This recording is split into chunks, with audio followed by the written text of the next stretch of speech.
Welcome, Vitor Gaspar, Director of the Fiscal Affairs Department at the IMF. Thank you for being with us today. Thanks for having me.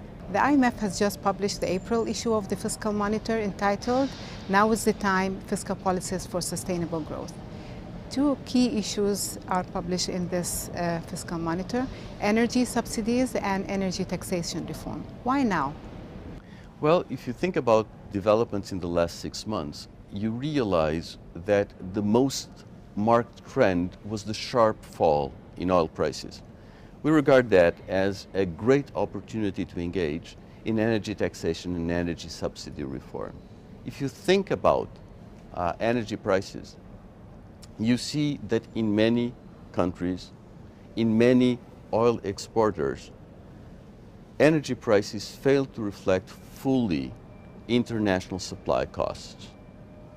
But, perhaps more important, almost everywhere, energy prices do not reflect fully the indirect damage that energy consumption causes on people and the environment through, for example, air pollution.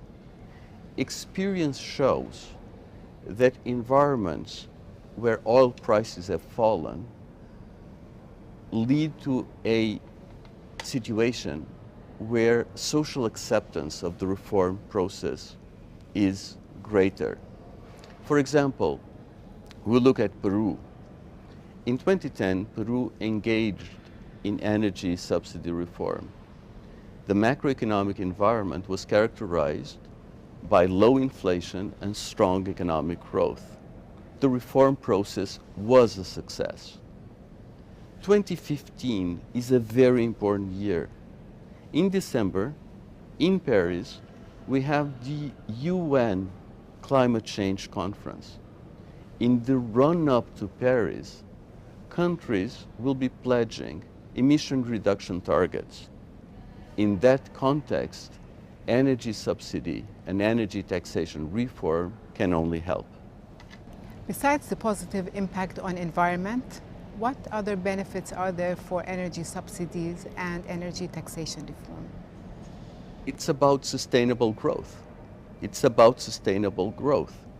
Fiscal policies should support growth, and energy taxation and energy subsidy reform provide an opportunity to do so.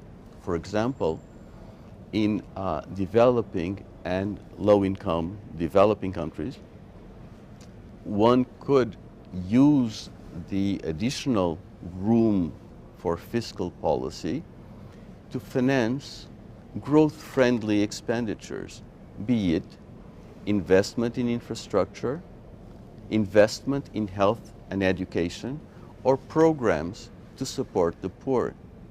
In advanced economies, it's more about cutting taxes which are particularly detrimental to growth. For example, labor taxation.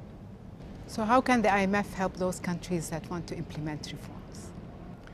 Well, the Fiscal Affairs Department of the International Monetary Fund has been very engaged in supporting countries who want to reform in recent years.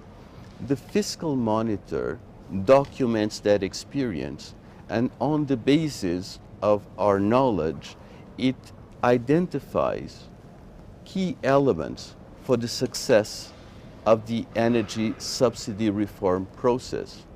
We have examples of countries like Angola, Cote d'Ivoire, India, Indonesia, or Malaysia.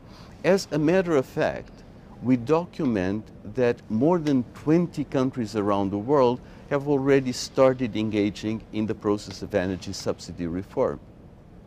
In the context of the environmental priorities for 2015, this is a very promising development. Vitor Gaspar, thank you very much. Thank you.